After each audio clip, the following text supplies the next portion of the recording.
याची खात्री आम्ही देतो। ग्रामविकास खात्याचे मंत्री स्वतः आहेतच आणि शेवटी अर्थसंकल्प मीच मांडलेला आहे, त्याच्यामुळे अनुदान हे जे काही विभाग आहेत ह्या सगळ्याला म्हणजे माझ्या संमतीने मुख्यमंत्र्यांच्या संमतीने झालेलं आहे। त्याच्यावर सामुदायिक जबाबदारी म्हणून आमच्यावर ही जबाबदारी आहे। मी थोडा बाहेर गेलेलो होतो, कुठं गेलेलो होतो ते विरोधी पक्ष नेत्याला माहिती आहे, कारण सुरुवातीच्या मीटिंगमध्ये विरोधी पक्ष नेते पण आमच्याबरोबर होते। मला फक्त तिथं उशीर लागला, तुम्ही तुमचं काम झाल्यानंतर लवकर आला, मला तिथं जरा वेळ लागला। आता आलोय मी, आता 3 वाजेपर्यंत कुठं जात नाही, इथं आता चर्चा सुरू करावी अशी सभागृहाला विनंती। विरोधी पक्ष नेते आपण चालू करावं। जाधव साहेब तुम्ही बसता हे मान्य आहे। 2014 सालापासून आणखीन एक पूर्वीच्या 2014 पासूनच्या सरकारनं आणखीन एक प्रथा बिघडवलेली आहे। ज्या वेळेला महत्त्वाच्या विषयावर चर्चा असायची त्यावेळेला या लॉबीमध्ये त्या खात्याचे सचिव बसलेले असायचे। मी स्वतः पाहिलंय। 1995 सालापासून मी सभागृहात आहे। 2014 पासून ही प्रथा बिघडली आहे। एकही सचिव बसत नाही। लॉ अँड ऑर्डरची चर्चा असायची त्यावेळेला डीजी बसायचे, मुंबईचे कमिशनर बसायचे। आता मंत्री उत्तर काय देतात की ते चेंबरमध्ये बसून ऐकतात, चेंबरमध्ये बसून। हे सगळे अधिकाऱ्यांचे ह्यांनी लाड करून संपूर्ण राज्याचं प्रशासन बिघडवण्याचं काम 2014 पासून सुरू झालंय। हे साफ चुकीचं आहे। संबंधित मंत्री बसत नाहीत, सचिव बसत नाही, कशाकरता अधिवेशन हवंय? कुणी दखल घ्यायची? कुणी महाराष्ट्राच्या लोकांचे दुःख ऐकायची? अधिकाऱ्यांना दुःख बसून काय चेंबरमध्ये बसून लोकांची दुःख काढतात काय अधिकाऱ्यांना? कशाकरता हे लाडवलंय अधिकाऱ्यांना? शासनाने डोक्यावर बसलेले अधिकारी सगळे या सरकारच्यामुळं, आणि म्हणून सुधारणा पण करण्याची गरज आहे अध्यक्ष महोदय। अधिकाऱ्यांनी लॉबीत येऊन बसलं पाहिजे, ऐकलं पाहिजे, लोकांच्या व्यथा समजून घेतल्या पाहिजेत। महाराष्ट्र काय आहे तो इथं बघून घेतला पाहिजे। अधिकाऱ्यांना एवढं लाडवायचं काय कारण आहे? मंत्री महोदय, डीजी झाले, इथे अधिकारी असले, हे अदृश्य असतात। आपण इथे चर्चा करतो, आपण कशाला बघतो त्यांच्याकडे कोण बसलंय? ते नोंद घेतायत, ते आपली नोंद घेतायत। आपण जे प्रश्न मांडणार आहोत त्यांना जर उत्तर नाही मिळालं तर आपण प्रश्न विचारा मला परत। राईट ऑफ रिप्लाय आपल्याला आहे परत, पण आपण असं काहीतरी गंभीर चित्र निर्माण करायचं। 14 पासून असं झालं, हे सतत सुरुवातीपासून असं चाललेलं आहे। त्यामुळे मला असं वाटतं की भास्करराव, आपण जो आरोप करताय हा अतिशय चुकीचा आहे। इथे आपल्या प्रश्नाला जर उत्तर नाही मिळालं तर मग आपण म्हणत आम्हाला, पण काही अजून बोलायच्या आधीच आपण कोण लिहिणार आहे, कोण वाचणार आहे, कोण उत्तर देणार आहे, मला वाटतं हे काही योग्य नाही। जयंत पाटील साहेब। अध्यक्ष महोदय, गॅलरीत कोण बसणार याचा आम्ही विषय काढला नाही। सन्माननीय उपमुख्यमंत्री म्हटले की प्रत्येक डिपार्टमेंटचा एक माणूस असतो, म्हणून त्याचा उल्लेख झाला। आमचा आग्रह आहे, शेवटी हे शेवटचं अधिवेशन आहे, शेवटच्या मागण्या आहेत, आणि त्यामुळे अध्यक्ष महोदय सभागृहात जे सदस्य बोलतात किमान अंदाज तरी येईल मंत्री महोदयांना की काय खरे प्रश्न आहेत। नाही सगळे प्रश्न सोडवले तर ठीक आहे, पण अध्यक्ष महोदय मंत्री महोदयांनी उपस्थितच राहायचं नाही हे फार चुकीचं आहे, आणि त्यामुळे सभागृह स्थगित करावं 10 मिनिटांसाठी आणि सगळ्या मंत्री महोदयांना बोलवावं। अध्यक्ष महोदय, कितीदा सांगायचं, हे सिनियर सदस्यांना समजत लक्षात येत नाही का? वर प्रश्न उत्तर आहे चालू, त्याला काय अर्थ आहे? विरोधी पक्ष नेते आपण चालू करावं। माझी सभागृहाला विनंती आहे, 4 वाजता गिलोटीन आहे, ह्याच्यात वेळ का वाया घालवताय? ऐकतोय ना आता? अध्यक्ष महोदय, सन्माननीय दादा, आपण बसलात, आपल्याचा आम्ही सन्मान करतो, परंतु आम्ही प्रश्नोत्तराची यादी काढली, त्यामध्ये आरोग्य विभागाच्या मंत्र्यांची वर काम आहे काय? आता बसून होते, 1 मिनिट, आता बसून होते, आता 2 मिनिटापूर्वी ते गेले। अहो ऐका हो, तुम्ही बसा, मंत्री म्हणून जरा उभं राहून बोलू नका, तुम्ही जरा बसा हो। माननीय विरोधी पक्ष नेते आपण चालू करावं।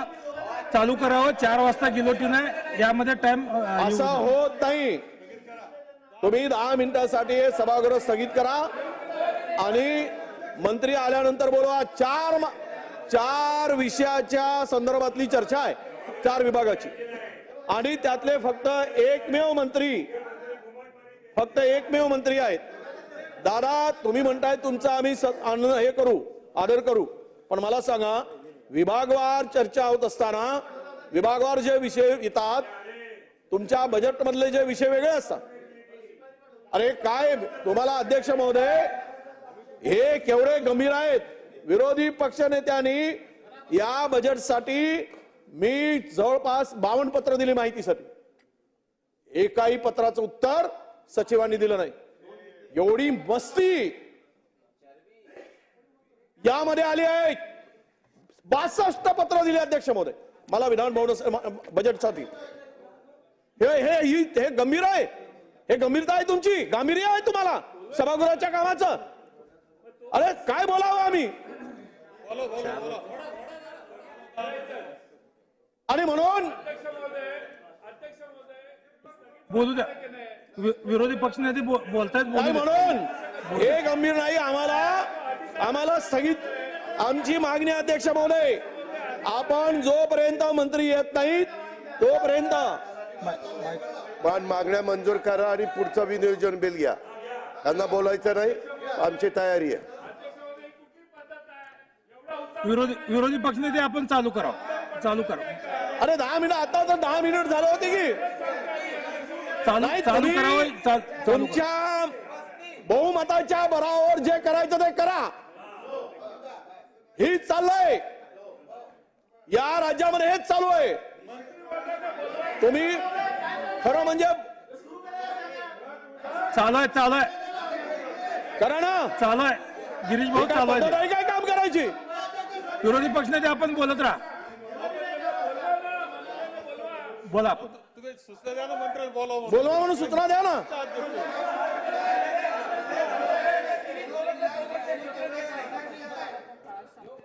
मी मंत्री येणार आहेत तोपर्यंत चालू करा. विखे पाटील साहेब वरच्या सभागृहात आहेत. त्यांचा प्रश्नोत्तर तास संपल्यानंतर ते येणार आहेत. आदितीताईंना निरोप दिलेला आहे. ते अध्यक्ष महोदय ठीक आहे. आज ज्या पद्धतीनं तुम्ही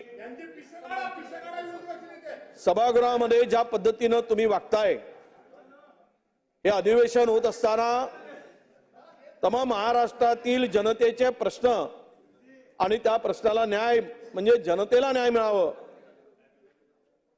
अशी आमची अध्यक्ष महोदय इथे येणाऱ्या प्रत्येकांची इच्छा असते. अध्यक्ष महोदय मी आता माहिती घेतली अध्यक्ष महोदय किती खोटं बोलावं आणि रेटून बोलावं.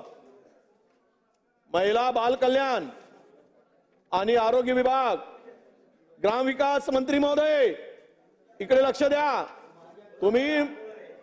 तुम्ही जे सांगितलं ना ते रेकॉर्ड वरून काढून टाका. कारण आरोग्य मंत्र्याचा कुठलाही प्रश्न नाही. महिला बाल विकास मंत्र्यांचा कुठलाही प्रश्न वरच्या सभागृहामध्ये नाही. एवढं तरी करू नका हो. अख्खा महाराष्ट्र अख्खा महाराष्ट्र बघतोय. तुम्ही जे रेकॉर्डवर आणलं ना हे चुकीचं आणू नका. तुम्हाला विनंती आहे. हे खोटं बोललाय अध्यक्ष महोदय. हे काढून टाकणारा आपण काढून टाकावं अशी माझी विनंती आहे आपल्याला. मी तुमच्याकडे माहिती देतोय. जर असेल सार्वजनिक बांधकाम खात्याचा आणि महिला बाल कल्याणचे प्रश्न कुठे गेलाय मंत्री. कुठे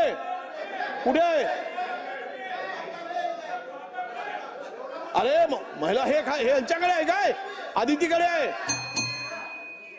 आदिती बांधकाम नाही महिला बाल कल्याण म्हटलं मी. नाही महिला बाल कल्याण मंत्री आणि आरोग्य मंत्री. कामकाज नसून जर मंत्री गैरहजर राहत असतील अध्यक्ष महोदय सभागृह कसं चालवायचं. आणि तुम्ही आम्हाला सांगणार आम्ही बहुमताच्या जोरावर मंजूर करून घेऊ. हे बघा तुम्ही मला सांगू शकत नाही. तुम्ही मला असे चालणार नाही. तुम्ही गपचूप बसलं पाहिजेत. यांना दम द्या. मंत्र्यांना दम द्या. यांना बसून बोलायची गरज नाही. माननीय विरोधी पक्षनेते आपल्याला विनंती आहे आपण चालू करावं. राज्याचे उपमुख्यमंत्री अजितदादा पवार साहेब या निमित्तानं आहेत उपस्थित. आपण चालू करावं. स्थानी बसून संबंधित मंत्र्यांना निरोप दिलेला येतील. मी काय खोटं बोलतो काय? बोला, तुम्ही बोला, त्यांना बोलू द्या, मंत्र्यांना बोलू द्या. विरोधी पक्षनेते अध्यक्ष महोदय, काही शिस्ती असावी लागते. काय चाललंय सभागृह कसं चालवलंय आपण? विरोधी पक्षनेते आपण चालू करा. त्याला जागेवर जायला सांगा, त्याला जागेवर जायला सांगा. ही कोणती पद्धत आहे नवीनच? सदस्यांनी पुढे बसायचं, मंत्र्यांनी जागेवर आरडाओरडा करायचा. आपण सहन नाही केलं पाहिजे या पद्धतीनं. विरोधी पक्षनेते आपण चालू करा. नाही, एक गिरीश महाजनजी विनंती आहे, असं तुम्ही मंत्री म्हणून जरा थोडी तरी त्या पदाला ठेवा. वारंवार उभं राहू नका, तुम्हाला विनंती आहे.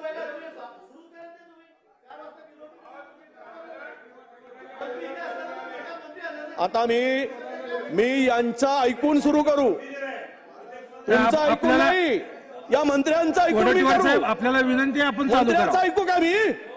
चालू करावं आपण. माझ्याकडे मंत्री मला सांगणार आहे जागेवर उभं राहून?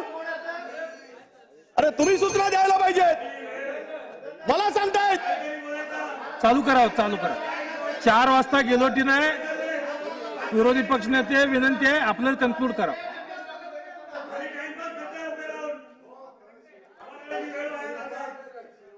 हे बघा, तुम्ही आम्हाला शिकवू नका, सभागृहाची वेळ वाया घालवणार आहे. त्या मंत्री कुठे आहेत? लाज वाटत ना मंत्र्याचा बोलायला लागणार आहे? पुढे लक्ष आहे, तुमचे मंत्री कुठे आहेत?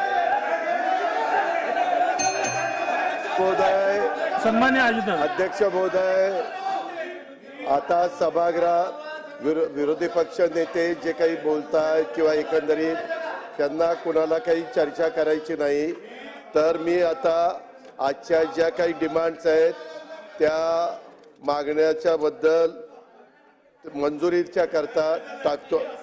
मग काय किती वेळ असं नाही चालणार, अजिबात नाही. अध्यक्ष महोदय, माननीय विरोधी पक्षनेते आपण चालू करावं. चालू कर. हा, हे सांगून ठेवतो. चालू करावं. विरोधी पक्षनेते आपण चालू करावं. ही पद्धत नाही. विरोधी पक्षनेते आपण चालू करा. विभागाच्या चालू करा. दादागिरी. विरोधी पक्षनेते आपण चालू करा. हे चुकीचं होईल. मी बसेल लाबीमध्ये, मी उठणार नाही. मग मी उठणार नाही. करा तुम्ही. चालू करावं. चालू करायचं असेल तर कामकाज चालू करा. 4 वाजता गेलोटी नाही. 12:55 झालेले आहेत. विरोधी पक्षनेते आपण चालू करावं. जयंत पाटील साहेब. अध्यक्ष महोदय, सन्माननीय उपमुख्यमंत्री अजित पवार यांनी खरं म्हणजे अध्यक्ष महोदय आले.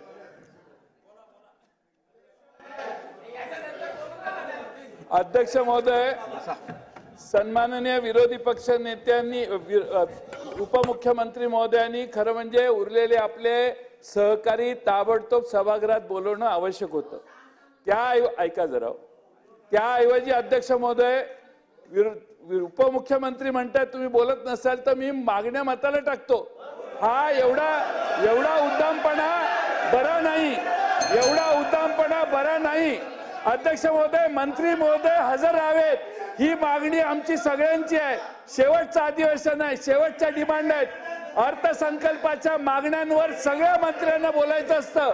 आणि अध्यक्ष महोदय, जर मंत्रीच उपस्थित राहणार नसेल तर किमान एकच मंत्री उपस्थित आहे, उरलेले 3 गैरहजर आहेत. ठीक आहे अध्यक्ष महोदय, म्हणून त्यांना हजर केलं पाहिजे. ठीक आहे. हे बघा माननीय ज्येष्ठ सदस्य जयंत पाटील साहेबांनी एक मुद्दा इथं उपस्थित केलेला आहे. ऐकून घ्या त्यांचा. पण याच्या आधी अध्यक्ष महोदय, आम्ही विरोधी पक्ष नेत्यांना विनंती केली. मी जरा बाहेर गेलेलो होतो, मला शंभूराज देसाई तिथं आले आणि त्यांनी सांगितलं सभागृह अशी विनंती करते. आम्ही ताबडतोब आलो. अध्यक्ष महोदय, वरच्या सभागृहात प्रश्नोत्तराचा तास 1 वाजता संपणार आहे. आम्ही सभागृहाला विनंती केली की काही मंत्री नाही आहेत, ते वरच्या सभागृहात उत्तर देत आहेत, त्यांचे प्रश्न लागलेले आहेत, तेही सभागृह महत्वाचं आहे, हेही सभागृह महत्वाचं आहे. तोपर्यंत आम्ही मुद्दे काढतोय. आता आज चर्चा इथं ग्रामविकास मंत्री आमचे गिरीश महाजन साहेब हजर आहेत. बाकीच्या संदर्भामध्ये मी स्वतः बाकीचे मुद्दे काढून घेतो म्हणलंय आणि त्यांच्या जे काही प्रश्न उपस्थित करतील त्याला उत्तर द्यायला सरकार म्हणून आम्ही बांधिलंय. आणि इतर पण 7-8 मंत्री सभागृहामध्ये अध्यक्ष महोदय आहेत. माझी विनंती होती की बाबा चालू करा. मला पुन्हा मी विरोधी पक्ष नेत्यांना विनंती केली, त्याच्यामध्ये बराच वेळ गेला अध्यक्ष महोदय. म्हणून नाईलाज असतं मी म्हणलं की जर तुम्हाला चर्चा करायची नसेल तर मग मताला टाकू का, म्हणजे मांडू का की मंजूर करा म्हणून. बाकी काही आम्हालाही कळतंय, लोकांचे प्रश्न असतात. आमची विनंती आहे की बाबा आता कामकाज सुरू करावं, विरोधी पक्ष नेत्यांनी सांगावं. सन्मान्य विरोधी पक्ष नेते थांबा, आता या विषयावरती अजून काय भाष्य करायची गरज नाहीये. मला वाटतं चला, मला अपेक्षा आहे की पुढच्या 3 मिनिटांमध्ये मंत्री येतील ही अपेक्षा ठेवून सुरू करतोय, कारण दादांनी दिलेला शब्द आहे त्यामुळे मी सुरू करतोय. अध्यक्ष महोदय, मी आता सांगताना सांगितलं की खुद मुख्यमंत्र्यांच्या जिल्ह्यामध्ये दुर्गम अशा कांदाडी खोऱ्यातील ज्या प्रकल्पामध्ये झाडानी नावाचं गाव आहे आणि त्याच्या परिसरातील काही गाव आहेत, 640 एकर जमीन अत्यंत अल्प दरामध्ये अध्यक्ष महोदय खरेदी केली गेली. हा कोण खरेदी करणारा अधिकारी आहे तर एका गुजरातच्या जीएसटीच्या प्रमुख विभागाचा अधिकारी आहे. त्यांनी या विभागामध्ये ही जागा खरेदी करत असताना अध्यक्ष महोदय सर्व नियम हे धाब्यावर बसवून ही सगळी खरेदी केली. त्यांच्या ही खरेदी करत असताना जी जमीन खरेदीची कमाल मर्यादा आहे ती पायदळी तुडवली. रस्ते काढत असताना वन जमिनीतून रस्ते खोदून काढलेत. वन जमिनीचे सर्व अधिकारी त्यामध्ये संगनमत करून आहेत. अध्यक्ष महोदय, खोदकाम करताना महसूल विभागाची कुठलीही परवानगी घेतली नाही. महसूलच्या जागेतून रस्ते काढलेत, डोंगर पूर्णतः पोखरून काढलं आणि करोडो रुपयाचा महसूल सुद्धा अध्यक्ष महोदय बुडवला. एवढी मस्ती, एवढी दादागिरी राजरोसपणे त्या सगळ्या ठिकाणी साताऱ्यामध्ये अध्यक्ष महोदय सुरू आहे की ज्या ठिकाणी वन जमीन वन कायद्याचं उल्लंघन झालं, वन जमिनीतून रस्ते काढताना गरीब माणसा गावातील एक रस्ता काढायचा असेल तर अध्यक्ष महोदय वन विभागवाले फिरवत असतात. पण इथे 640 एकर मध्ये जाणारे रस्ते आणि त्या भागामध्ये हे जे जाळणी बरोबर उचाट दोडणी या गावातील सर्व लोकांनी त्यांनी तक्रारी केल्या. त्या बिचाऱ्यांची तक्रार कोणीच ऐकत नाही. रायटिंग मध्ये लेखी स्वरूपात केलेत. शासकीय जमीन जे महसूल विभागाची आहे ती सुद्धा यांनी बाजूची ताब्यात घेतली जमीन क्लिअर करताना. आणि त्याबरोबरच अध्यक्ष महोदय अवैध बांधकाम सुरू केलं, खाणकाम केलंय, जंगलतोड केली, पर्यावरणाचा धोका निर्माण झाला. आणि विशेष म्हणजे हे पर्यावरणीय दृष्ट्या अत्यंत संवेदनशील हा परिसर आहे.